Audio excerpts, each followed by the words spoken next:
All right. When we put them in the 8-frame hive, we put a super on top. No. No?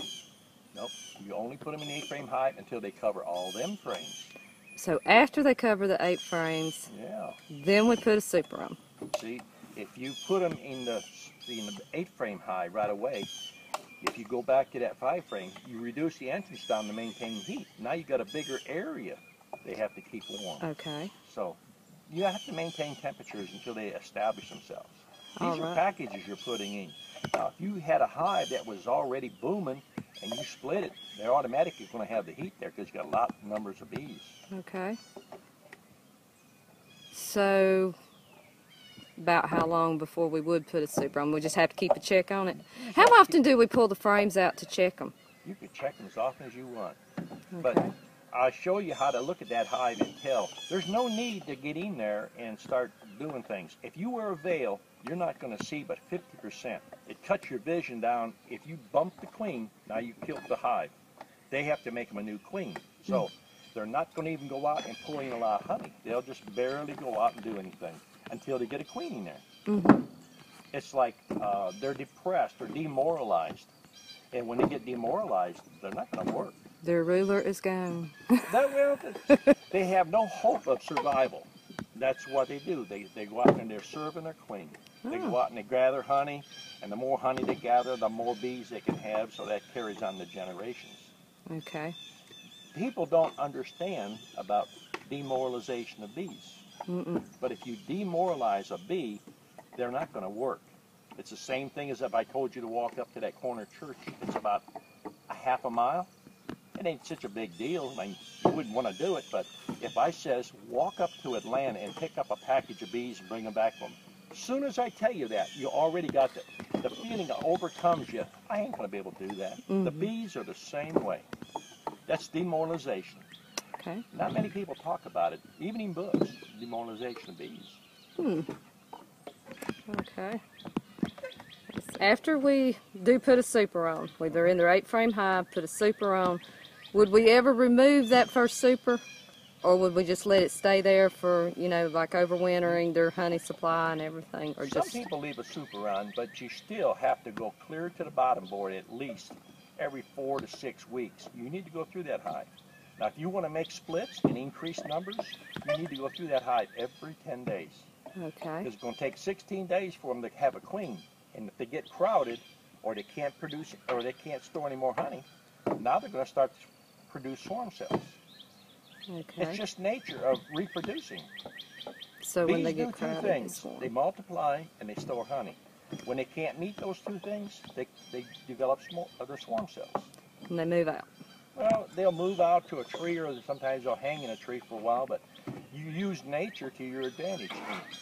You know, 2 hives can grow into an unlimited amount. You're just limited by your equipment. Mm-hmm. Keep splitting, and keep splitting. Okay.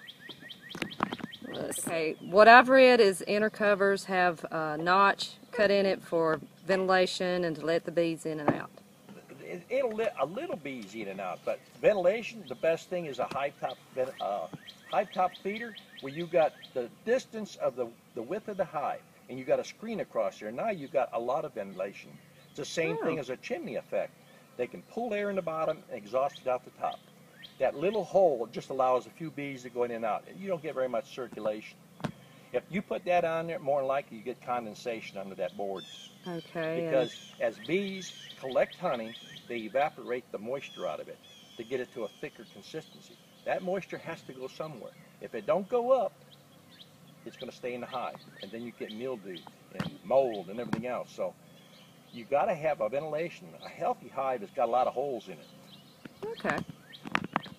Okay.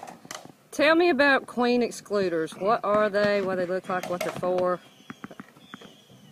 Okay. All right, here's one style of queen excluder. These are for a 10-frame. Caught me a piece of wire there. Here's one that's all metal. Here's one that's a wire or a wood bound. But here's the thing about a queen excluder. People buy these things and they think it's going to keep the queen from laying brood in the honey. It's not true. You see the little narrow pieces here? The only way that the bees, the ones that's bringing the honey, get up, they have to force their way through here. And when they force their way through, at that very minute when you put this on, all the bees in your hive, the lives are shortened by 50%. Wow. Because when they force their way through here, they wear their wings out prematurely. If you look at a tree, there's no queen excluders in a tree. A queen is only going to go from the bottom board up about 15 to 18 inches. That's a normal queen. Now, if you have any more, a queen that's exceptional and she goes higher, it makes more sense. If you want to make honey, put an extra box on it. Designate that for brood. The queen is only going to go so high. Then you put your supers on. Because if you want to make honey and you're trying to use this, makes more sense. More bees makes more honey. So this is eliminating, it's constricting. This is what commercial people do. They put this on a single story and they take every drop of marketable honey from the hive. The bees have to have a certain amount of honey in that hive. And that's only my take on it now. I don't sell this stuff. This is stuff that I have accumulated from buying estates and stuff out. I'd never put one of those on. You put one of these on, the only thing that these are any good for is if you're shaking bees out, to make sure that you don't shake a queen into a package. And that's what we got here.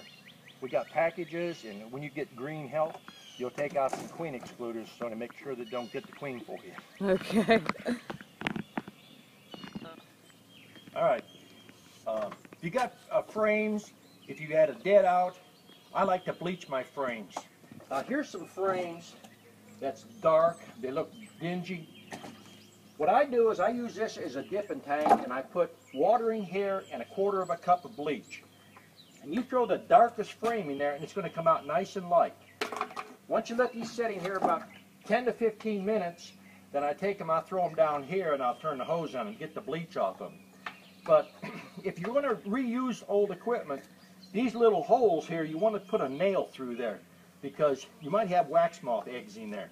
And if you put that into a new package and you put it into your hive, you're just introducing problems. And that's a 1-minute tip from the Fat Bee Man.